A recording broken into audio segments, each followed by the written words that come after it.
Jésus est venu pour sauver nos vies, nos âmes. Il est venu pour tout sauver. Sauver ne se limite pas seulement à sauver ton âme, mais il a tout sauvé dans ta vie. Alléluia. Il t'a sauvé. Il a sauvé ton esprit. Alléluia.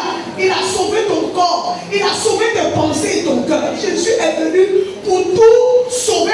Et pour que sa présence en toi renouvelle ta manière de réfléchir et d'agir. Alléluia. On va s'asseoir dans la présence de Dieu.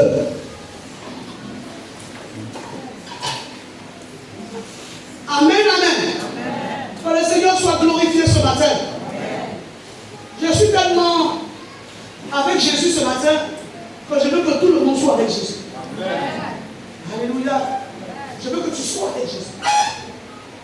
Ne viens pas dans la présence de Dieu avec ton corps et ton esprit à l'air. Reste dans la présence de Dieu. Demeure là. Parce qu'il y a quelque chose que Dieu veut te dire ce matin. Amen, amen. Le thème de mon message ce matin, c'est une des clés de l'abondance. Il y a beaucoup de clés pour l'abondance. Alléluia. Il y a beaucoup de clés pour l'abondance. L'abondance dans tous les domaines et aspects de nos vies. Alléluia. Quand Dieu sauve quelqu'un, il le sauve avec vous. Quelqu'un m'entend ce matin? Amen. Il le sauve avec tout. Il ne sauve pas l'homme et puis il laisse quelque chose. Non, non, quand il te sauve là, il te sauve avec tout. Amen. Amen. Ce matin, le thème, une des clés de l'abondance, te ramène aujourd'hui à tout engagement que tu as pris dans la maison du Seigneur. Alléluia. Tous les engagements que tu as pris pour l'avancement du royaume.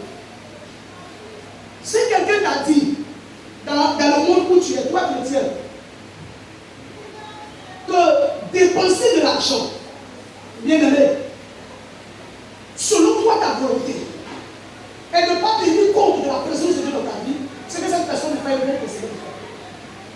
Assurément que cette personne avait attiré vers la disette. Alléluia. Comme Ananias et Saphira, un couple, dans l'église de Jérusalem, que Pierre dirigeait. Pierre a décidé que l'église devait faire une collecte. Alléluia. Et Pierre a laissé le soin aux gens de prendre des engagements. Alléluia. Et il y a des personnes qui ont pris des engagements de vendre leur terrain et d'envoyer l'argent. Amen. Quand nous prenons Acte 4, assez, il y a Ananias et Saphira. Ce couple, personne ne les a obligés à prendre un engagement devant le Seigneur. Eux-mêmes, ils ont décidé d'aller vendre ce qu'ils avaient comme bien, leur propriété, pour amener l'argent. Non seulement ça pour s'occuper des pauvres, pour l'avancement de l'église. Alléluia. Mais quand ils sont avec vous, Satan les a inspirés à ne pas donner la totalité de la promesse qu'ils ont fait. Alléluia. Satan les a inspirés. C'est pour te dire que si l'argent n'était pas précieux pour l'avancement de l'église, le Seigneur n'avait pas tué ces deux personnes. Le monsieur est venu, il a rendu compte. On lui a demandé, il dit, c'est ce qu'ils ont vendu. Pierre dit, c'est ce qu'il dit. Pierre dit, comme tu as menti. Le Saint-Esprit dit, comme tu as menti. Ils vont être enterrés. Il est mort sur place. Alléluia. Dans l'église, beaucoup connaissent la mort spirituelle. Pourquoi? Parce qu'ils n'aiment pas se dégager pour rien dire. Vous savez, on va prêcher ce message jusqu'à ce que nous-mêmes, là, nous partons. Nos enfants qui vont venir après, ce message seront petits. Donc ne te gêne pas. Aie le courage d'écouter. Et prends ton cœur à pratiquer ce que tu entends. Tu m'entends ce matin? Ananias et Saphira ont été inspirés par le mal. Comme dans l'église, beaucoup sont inspirés par le mal. Alléluia. Beaucoup sont inspirés par le mal. Sa femme est venue. Pierre lui a dit la même chose. Tu as menti au Saint-Esprit. Voilà ceux qui sont là, on a reçu le bébé. Prenez-la, elle est sur place. Alléluia. Est-ce que vous la plaisanterie? Est-ce que vous pensez que la Bible est une plaisanterie? Non. C'est ce qui est dit dedans qui a sauvé mon âme. Parce que je savais où j'étais. Je sais où Jésus m'a amené. Donc c'est ce qui est ici là qui m'a sauvé. Quelqu'un m'entend ce matin? C'est ce qui est ici là qui a fait de moi aujourd'hui à l'île. Sinon avant là, c'était du chaos. C'était du néant. Nous ne pouvons pas venir de la présence de Dieu, dire que nous adorons ce précieux Dieu là, ce grand Dieu là, et vivre comme des sous-hommes, et vivre comme des esclaves. Alléluia. Celui qui veut être grand, celui qui veut être comme Dieu veut qu'il soit, comme son père Abraham, qui avait une armée à lui seul. Alléluia. Abraham avait une armée à lui seul. Et Abraham gagnait toutes les guerres qui s'opposaient à lui. Mais pour que Abraham ait une armée, c'est qu'Abraham était riche. Abraham était un homme riche. Et nous sommes de la race d'Abraham. Quelqu'un m'entend ce matin? Nous ne pouvons pas continuer à venir à l'église et nous lamenter comme si nous étions des enfants. Je vais demander aux instrumentistes. Ceux qui disent qu'ils jouent l'instrument dans l'église, où ils sont? Je ne vois pas Abraham. Je ne vois pas Jean-Marc. Et je ne vois pas Arnaud. Où ils sont? Pourquoi quand le message commence, vous sortez? Où ils sont? Mais les commandos même vraiment, vous allez commencer à jouer votre rôle là-dedans. J'insiste. Quand le message commence là, personne ne doit se promener dans l'église. Quand le message commence, les commandos ne sont pas au courant que Jean-Marc et Arnaud et Abraham ne sont pas là, ils sont en train de se promener. Regardez-moi. Où est votre patron Jean-Marc? Hein? Il se s'appelle quoi?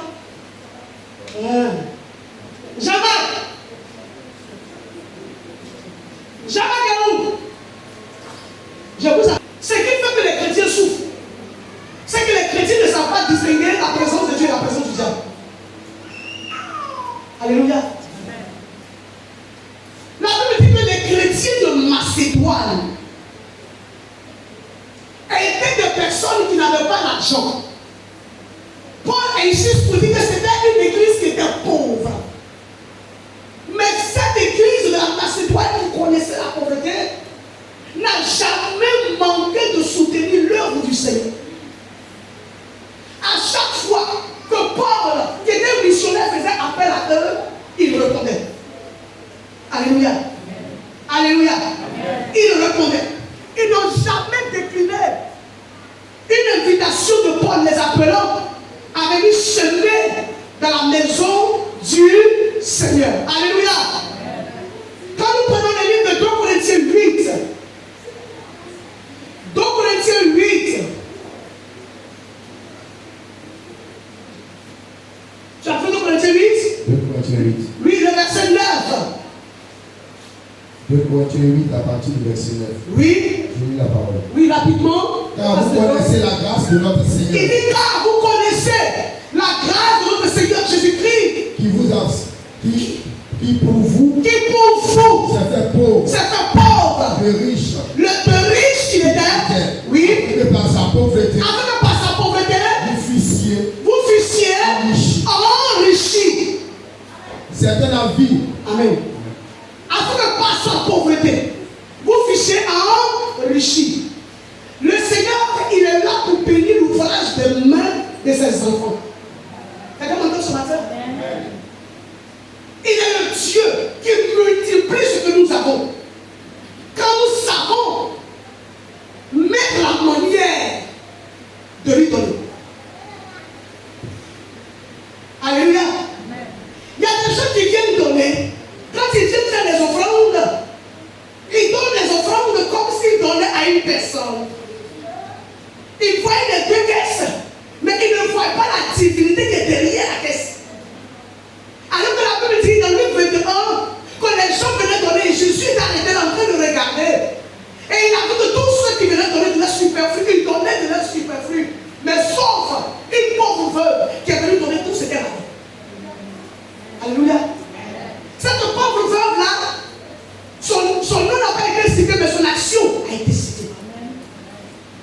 Alléluia.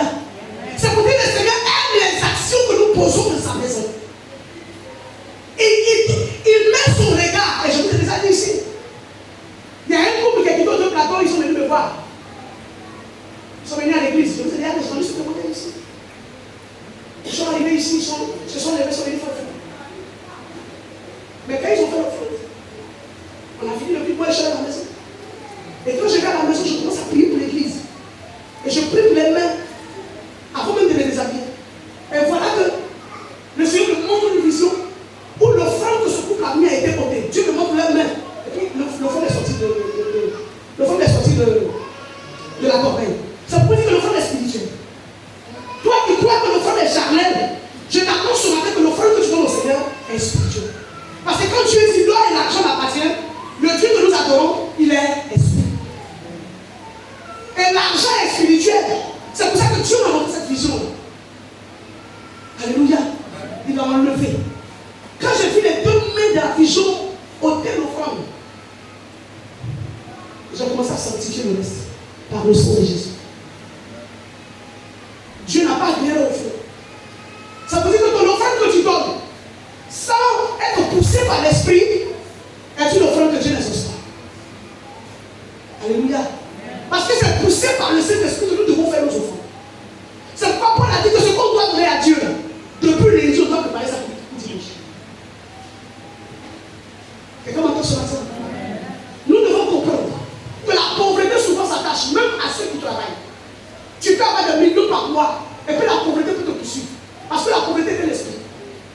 Il va t'envoyer à semer là où Dieu ne t'a pas envoyé à semer. Pourquoi? Parce que le diable veut disperser ton argent. Pourquoi? Parce que ton argent que tu donnes à Dieu, là, c'est calculé. Tu peux donner plus, tu donnes moins, parce que tu reçois des conseils des personnes qui te disent pas donner plus, donne moins. Alléluia. Il y a des gens ici qui reçoivent des conseils, ne paye pas ta dîme, ne fais pas offrande, ne fais pas ceci. Comment on peut venir dans une église et ne pas épouser la doctrine de l'église et aller épouser la doctrine d'une parole sur Internet? Ça fait tellement pitié. Ça prouve que tu n'as pas de fondement spirituel. La Bible dit que quand le fondement du juste est renversé, qu'est-ce qui va devenir? En fait, tu viens à l'église, mais tu n'as pas de fondement. Parce que si tu as un fondement, c'est pas un message d'intérêt que tu vas écouter pour aller agir dans ton église. Chaque église épouse une doctrine, mais nous avons épousé la doctrine des Christ et des apôtres. Au temps de Jésus, les gens faisaient offrande. Jésus n'a jamais interdit les offrandes. Au temps de Jésus, les gens faisaient la dîme. Jésus n'a jamais interdit la dîme. Quand nous prenons le livre de Matthieu 23, au verset 23,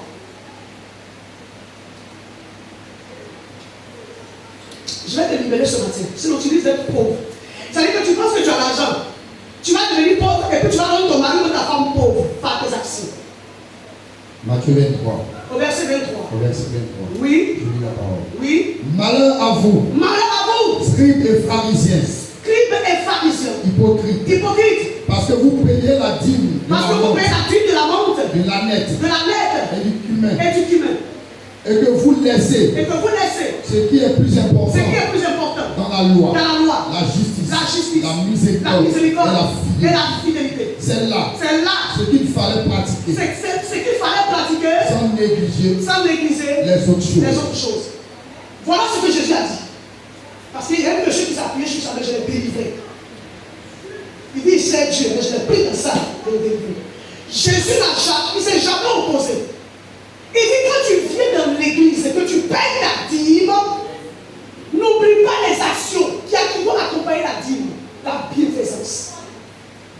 C'est pas parce que tu as payé dîme que si l'église doit faire autre chose, tu n'as pas participé. Voilà ce qu'il veut dire.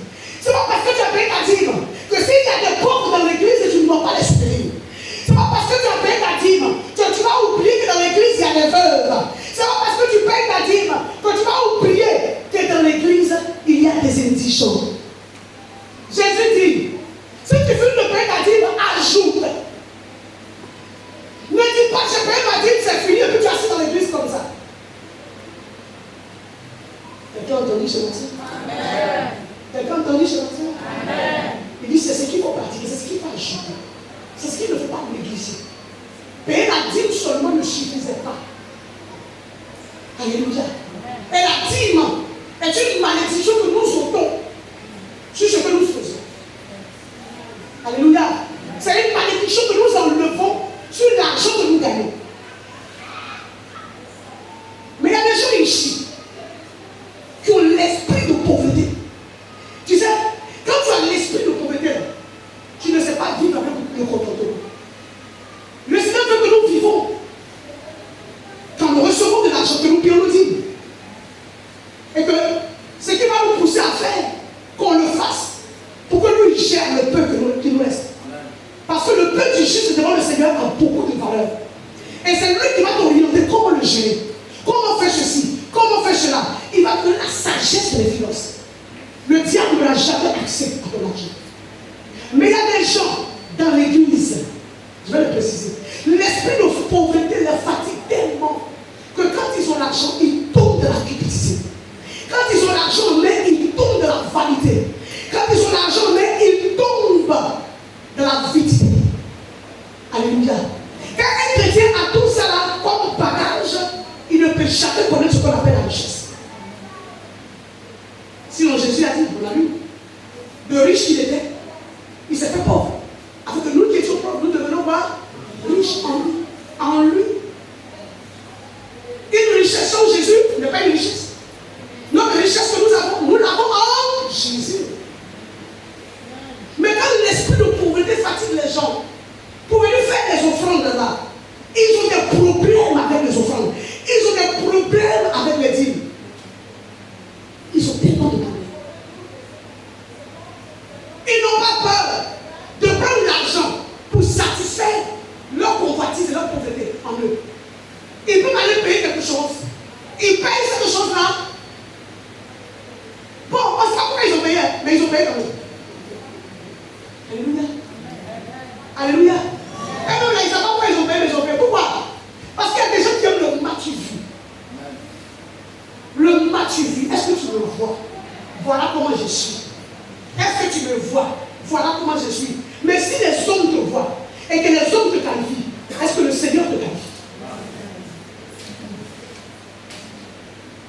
Parce que celui qui n'a pas l'approbation de Dieu concernant les finances, celui qui n'a pas l'approbation du Seigneur dans tes finances, bien aimé, tu seras pauvre.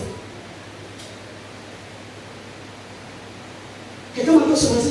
Tu seras pauvre. Parce que tu ne connais pas les voies de la prospérité financière. Tu ne connais pas les voies de la prospérité financière. Tu ne connais pas la clé de l'abondance. Il y a des gens dans l'église. Ils boivent l'eau de l'église. Ils mangent manger de l'église. Ils portent chaussures de l'église. Quand je dis ça, je parle des chrétiens. C'est ici qu'on te mange. Je parle de la nourriture spirituelle. C'est ici que l'évangile est prêché. Mais tu ne veux jamais suivre ce qui est prêché ici. Toi, ta vie, c'est sur Internet. Ta vie, c'est de la bouche des autres pasteurs qui sont dehors. Tu sais, quand les gens ne vont pas réussir dans la vie, quand tu es né pour ne pas réussir, tu es guidé par ta volonté. Mais celui qui est né pour réussir, il est guidé par la volonté de Dieu. Quelqu'un m'entend ce matin? Dans le livre de Proverbe 3, dans Proverbe 10, il faut prendre Proverbe 10. Quand tu es à la maison à parler, il faut beaucoup, il faut lire toute la Bible, et puis arriver sur Proverbe, il faut beaucoup insister. Si tu peux lire Proverbe 2 fois, 3 fois, il faut le lire. Proverbe 10. Le verset 22, rapidement. Proverbe 10, le verset 22. Proverbe 10, le verset 22, c'est la bénédiction de l'Éternel qui enrichit et il la fait sur d'aucun chagrin. Quelqu'un m'entend ce matin? Surtout nous les femmes. On préfère avoir l'argent pour acheter, pour faire du shopping, acheter tout ce qu'il nous faut. Mais ce qu'on ne fait pas, c'est de donner à Dieu. Ça me fait rire. Proverbe 10, le verset 22. C'est la bénédiction de l'Éternel qui enrichit. Et il ne la fait suivre d'aucun chagrin. Alors je dirais que bien trop souvent dans ce monde, la prospérité financière financière s'obtient par la méchanceté. Il y a des gens qui croient que c'est qu'ils seront méchants avec ce qu'ils gagnent qu'ils seront riches. Alléluia. Par l'égoïsme. Ils pensent que c'est qu'ils n'ont pas donné aux gens qui seront riches. Écoute-moi bien, hein, c'est ce que ce verset-là veut dire. Ça, là, j'ai prêché ça à un monsieur qui était arrivé de Genève. Il est arrivé de Genève, je viens passer ce message. Il est parti avec ça. Les gens pensent que pour avoir l'argent dans ce monde-là, il faut vivre de la convoitise. Pour avoir l'argent dans ce monde-là, il faut beaucoup épargner pour être riche. Tu n'as rien compris. Si Dieu décide, toi chrétien, que ce que tu as épargné là, ça va aller dans le vent, cela sera ici. Amen. Et personne ne peut changer ça. Amen. Quelqu'un me dit Amen ce matin. Personne ne peut changer ça. La méchanceté, l'égoïsme, la convoitise, toutes ces choses ne viennent pas de Dieu. Aux yeux de Dieu, les trésors de la méchanceté ne te profitent pas. Quand on dit quelqu'un est méchant, quand Dieu parle du méchant dans la Bible, c'est quelqu'un qui se détourne de voir de Dieu. C'est lui le méchant. Le méchant, c'est pas quand tu as préparé, tu as mangé, tu n'as pas donné à quelqu'un. Ça c'est mauvais, hein? Mais c'est pas de ça que Dieu parle. Quand Dieu parle du méchant, il parle de celui-là même qui entend la parole et qui ne l'applique pas. C'est lui le méchant. Il ne l'applique pas, mais cependant, sa langue là, ça dit tout ce que Dieu ne veut pas qu'il dise, mais il n'applique pas. Et sa langue veut contrôler nos prédications, sa langue veut contrôler ce qu'on dit. Et sa langue, ça va donner conseil aux gens. Toujours, c'est comme ça. Moi là, il ne donne rien. De la manière où toujours c'est comme ça, et que toi tu ne donnes rien, tu seras toujours pauvre. Et puis toi tu donnes rien. Parce que ce que nous disons ne vient pas de nous. Ça vient de ce que Dieu a écrit.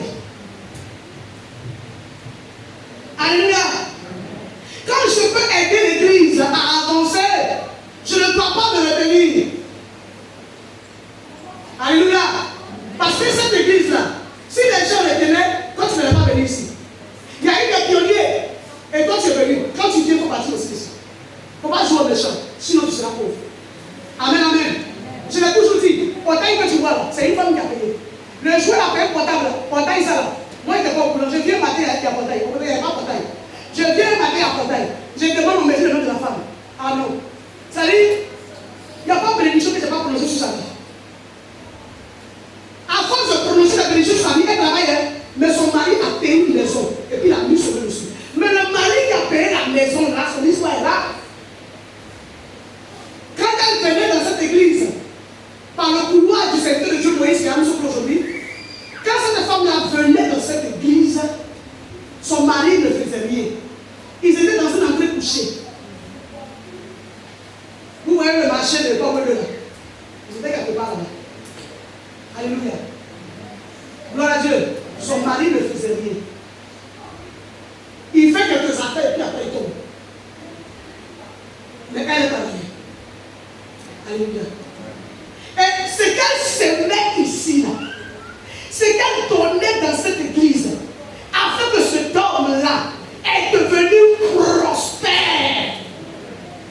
Parce que c'est une femme qui ne s'amuse pas avec le donner. Elle ne s'amuse pas avec le donner. Avant de s'aimer dans l'église, ces actions qu'elle posait, les bénédictions que nous on donnait sur sa vie, touchaient son mari. Tu m'entends ce matin? Est-ce que tu m'entends ce matin? Ça touchait son mari. Son mari est devenu prospère à tel point qu'il a des maisons. Et il a payé une maison en son nom.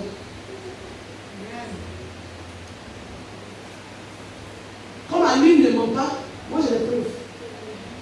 Il y a un autre monsieur qui était ici. Ces femmes qui la détourné pour faire partir. Parce que les femmes c'est des diablesses, des diablesses.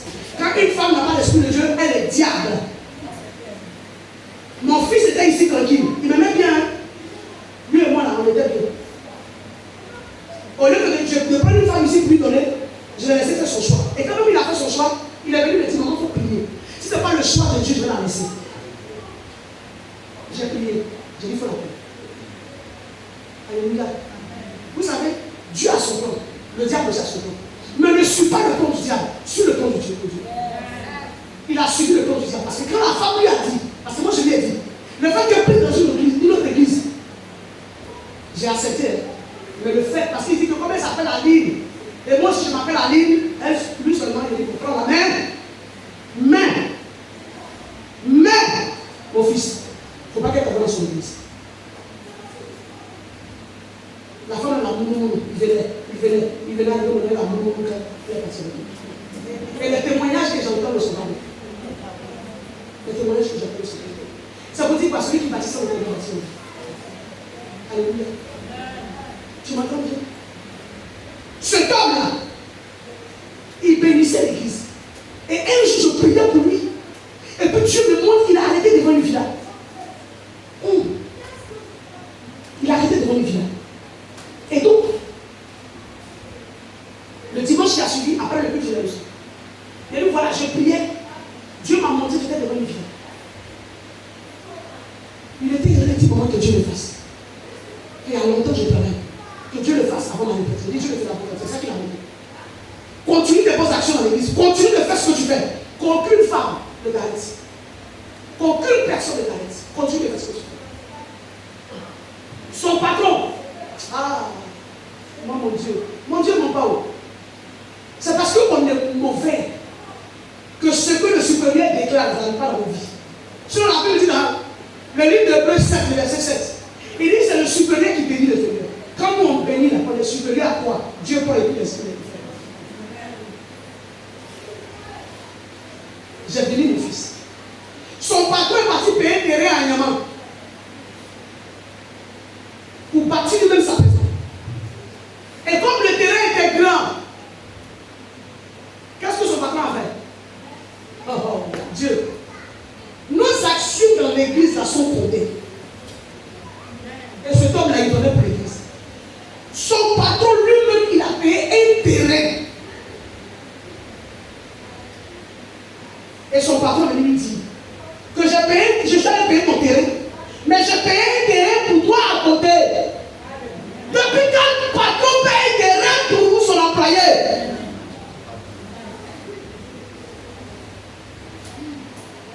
Quand ton cœur est bon, Dieu est bon avec toi. Cet homme il avait un bon cœur.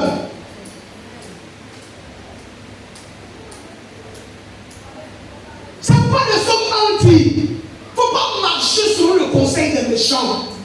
Le méchant peut être ta femme, le méchant peut être ton mari. Le diable, il prend qui il veut. Il ne faut pas marcher sur le conseil de ton frère, de ta soeur, de ta mère, de ton père. Mais marche sur le conseil du Seigneur. J'ai dit, il est venu me voir à la maison. Maman, en ce moment, je t'envoie ici. Maman, mon patron a payé un terrain pour moi. Il dit, mon patron a payé un terrain pour moi. Mais maman, tu l'as dit non? C'est là-bas que j'ai bâti ma vie. Il a payé le terrain, il me dit de rembourser comme je peux. Dis-moi, si ce n'est pas la faveur de Dieu, si ce n'est pas la faveur du ciel, ça on appelle ça comment? Quand son serviteur disait ce matin que l'église, ça c'est une église de bénédiction, si tu veux, tu crois. Si tu veux, tu crois pas. Mais quand toi-même tu verras ici, là, tu sauras comment tu étais. Nous ne souhaitons pas au lieu, nous ne souhaitons pas au lieu, nous ne souhaitons pas au lit, nous ne souhaitons pas au lieu, nous ne souhaitons pas. Il nous a pas un toit pour aller, nous ne souhaitons pas. Il nous a pas un bon biancé, nous ne souhaitons pas. Il y a que je suis Ounibi. Il y a que papa Ounibi. Papa nous nous Papa mami trembla, je suis yo, Les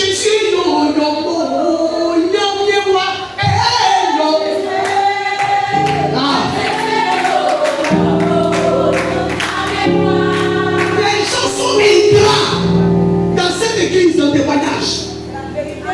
Ils sont ingrats, ils sont assis sur ce que Dieu fait pour eux. Ce qu'ils envoient devant nous sont les lamentations. Mais tant que ton cœur sera ingrat, le Seigneur ne bâtit pas sur l'ingratitude. Parce que Dieu, il est un Dieu de gratitude. Si Dieu est assis en haut là-bas, il Dieu, il est reconnaissant. Dieu fait du bien dans cette église. Mais le cœur de l'homme est tortueux, il est mauvais. Qui peut le connaître? Ils sont assis sur les témoignages. S'ils prennent le micro pour leur témoignage, ça va glorifier l'église. Et comme c'est des gens qui sont en train de penser, préparer la destruction de l'œuvre de Dieu, donc ils sont assis sur les témoignages. Mais peu importe, nous on avance.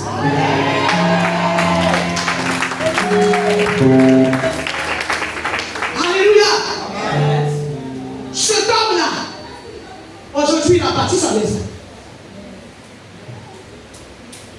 Alléluia. Parce que moi, mon Dieu que j'adore,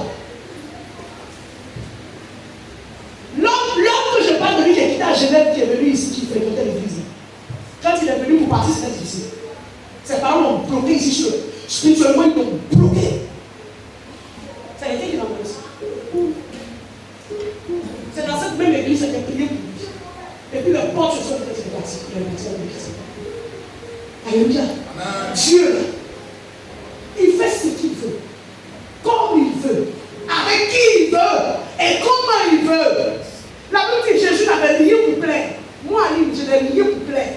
Mais ce sont les prières que j'ai dites sur ta vie qui fait que tu es comme tu es aujourd'hui. Je n'ai pas besoin de te plaire. Alléluia.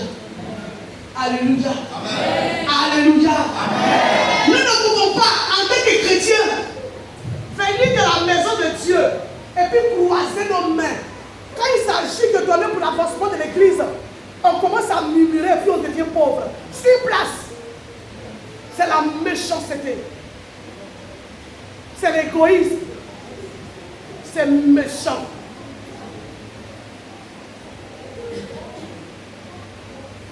Un homme qui est bon, il n'y a que de bonnes choses qui sortent de lui. Et ces bonnes choses deviennent l'héritage pour ses enfants.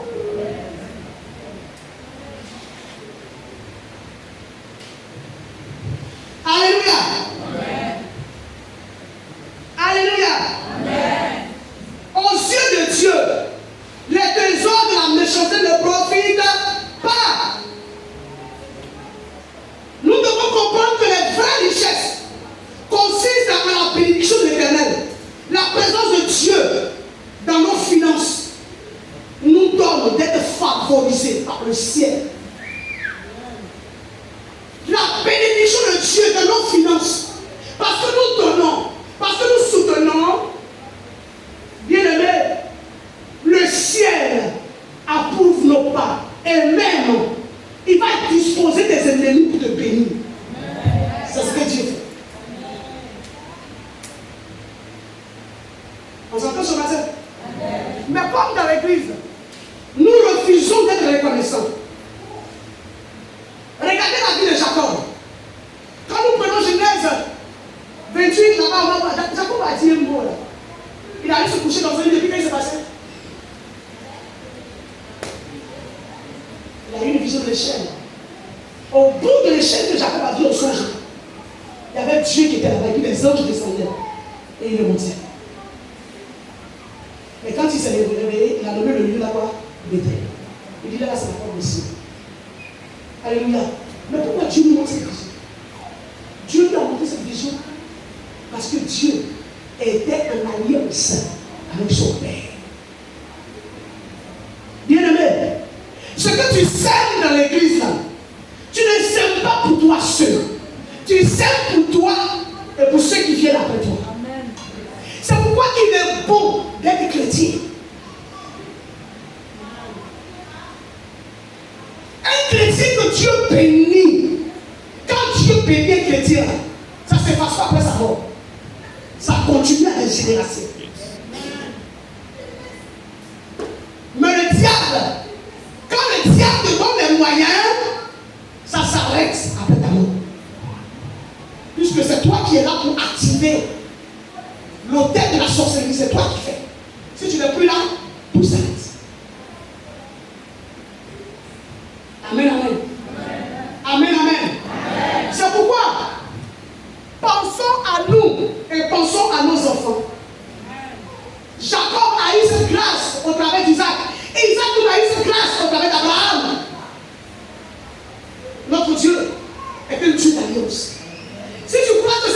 femmes ici là. Si tu crois que tu as trop donné, ne donne plus. Alléluia. Si tu crois que tu as trop donné, ne donne plus. Mais je vais t'informer ce matin que la générosité est le caractère de Dieu. Dieu est un Dieu généreux. Alors tous ceux en qui son esprit habite réellement, parce qu'il y a l'esprit de l'erreur, seront toujours généreux. Et comment ça?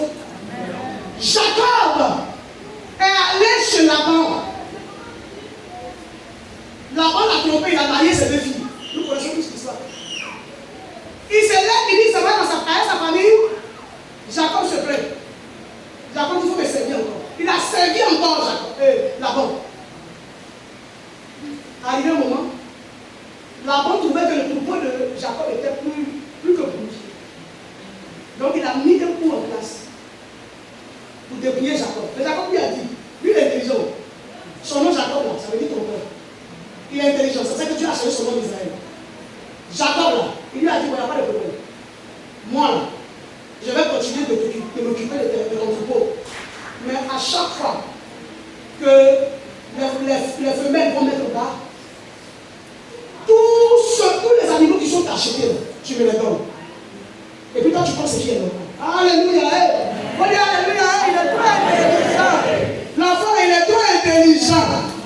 Amen. Mais qui lui a donné l'intelligence? Qui lui a donné l'intelligence?